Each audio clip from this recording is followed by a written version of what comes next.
Welcome to another live meditation.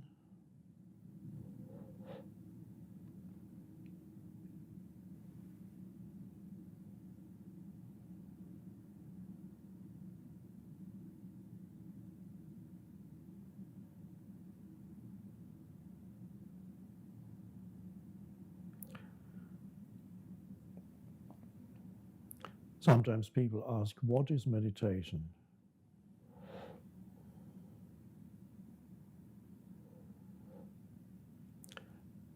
And meditation could be defined in negative terms simply by saying,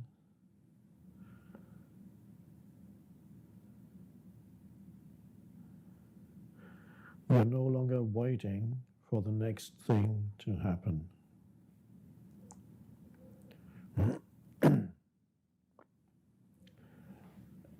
But you're not going to sleep either.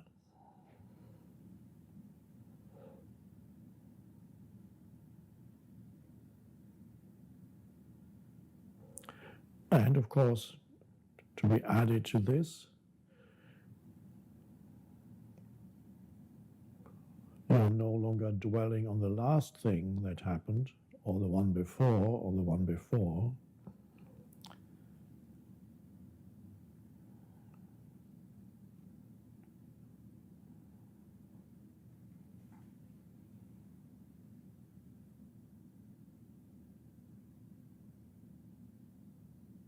But there's simply complete attention to this moment.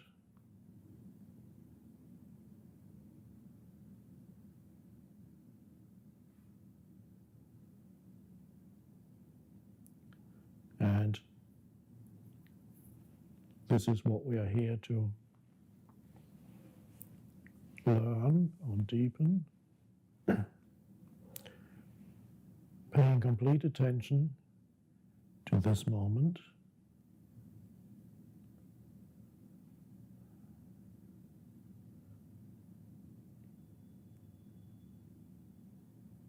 Without reference to past. We're not imposing the past on the present. How do we usually impose the past on the present? By commenting, interpreting, labeling, liking, disliking, saying good, bad. That's how we impose the past on the present. In other words, through thinking, and then we perceive the reality, the external reality, through the veil of thought, which is conditioned by our past, the culture you grew up in, your personal history, the collective history, and so on. An enormous liberation comes, the only true liberation, when you no longer compulsively label and interpret things as they happen or as they are.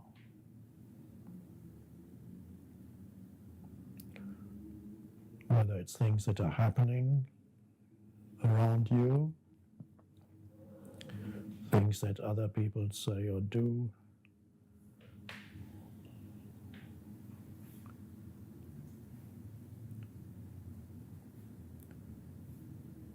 and one could say that a higher form of intelligence begins to operate in your life when you're able to pay attention to something without labeling or interpreting it. And that's a wonderful practice in itself, and we're practicing this now.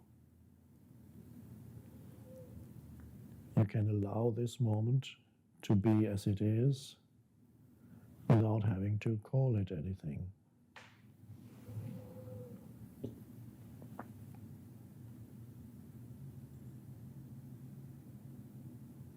The Buddha used the expression, or something like that, freedom from opinions, which points to the same thing.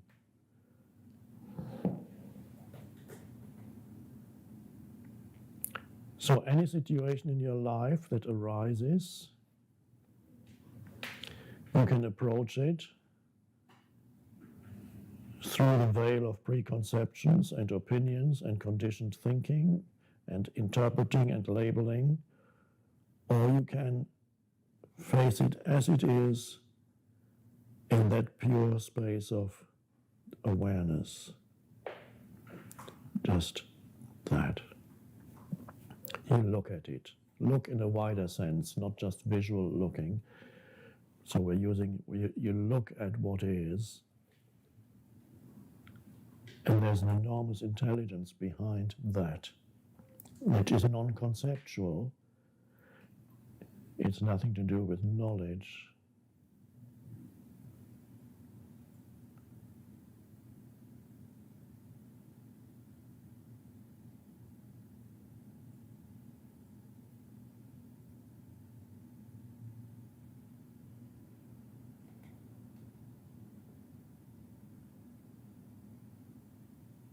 And as this emerges, that which before had run your life, which we could call the personality or the person, that consists of incessant mind activity accompanied by waves of emotion, that which normally runs a person's life, what a person is identified with, recedes, still there somewhere, of course, but something else emerges.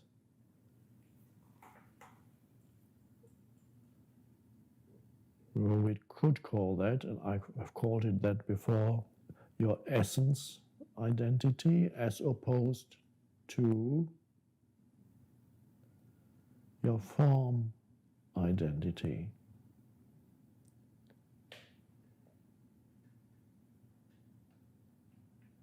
Which is all that most people know about themselves, is their form identity. Physical form,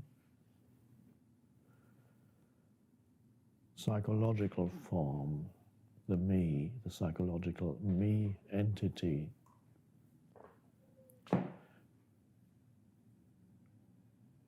And that in itself, without the essence, awareness of essence, which is awareness itself, your personality is a kind of prison, an enormous limitation that it confines you.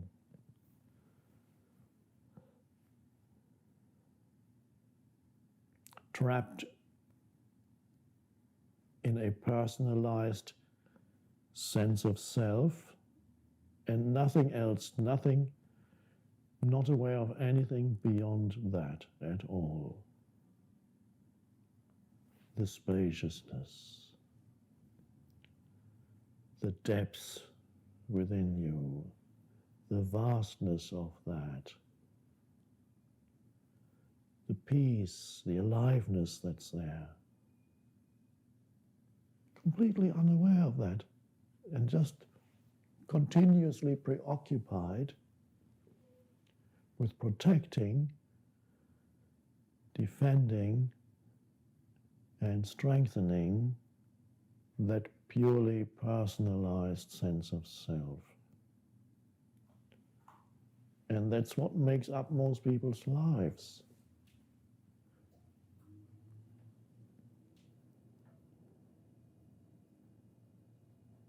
And it's boring. It's so boring once you see that. There's no solution there ever to the dilemma that the personalized sense of self finds itself in, even considers itself to be, most people are a problem to themselves, a walking problem, in search of a solution.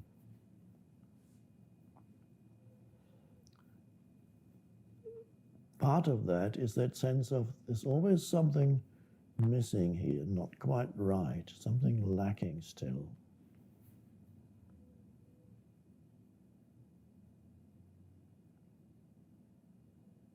Of course there's something lacking, but it's not to be found within the realm of form, that which this personalized sense of self consists of. It can only be found beyond that.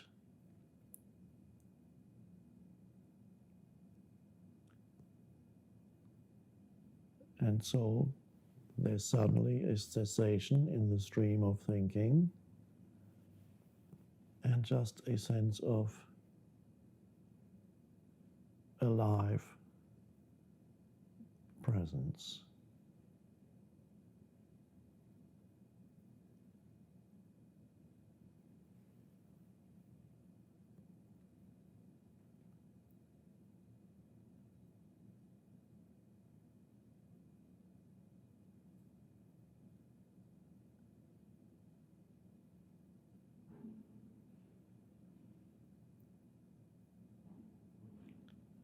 As it first arises in you, perhaps you need a set aside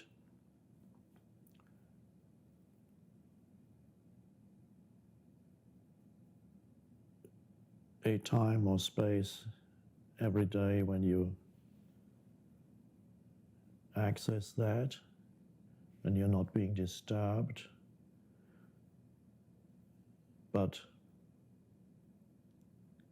ultimately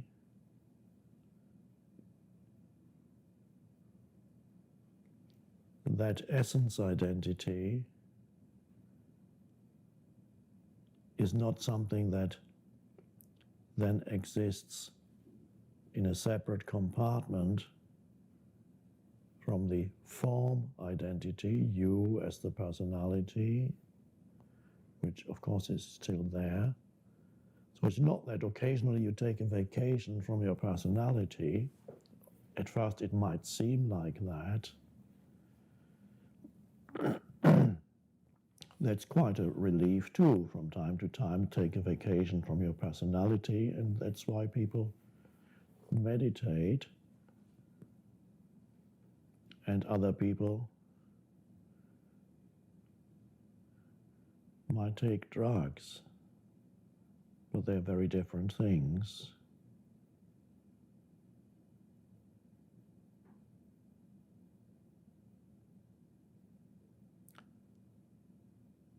So it's not ultimately a question of taking a vacation from your personality, your person, the person,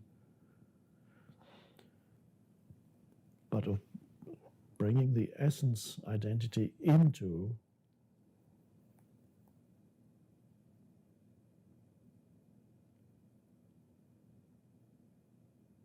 everyday life, not as a separate thing that you do only when you're not being challenged, but to bring that spaciousness into everyday life, even while you're engaged in activities.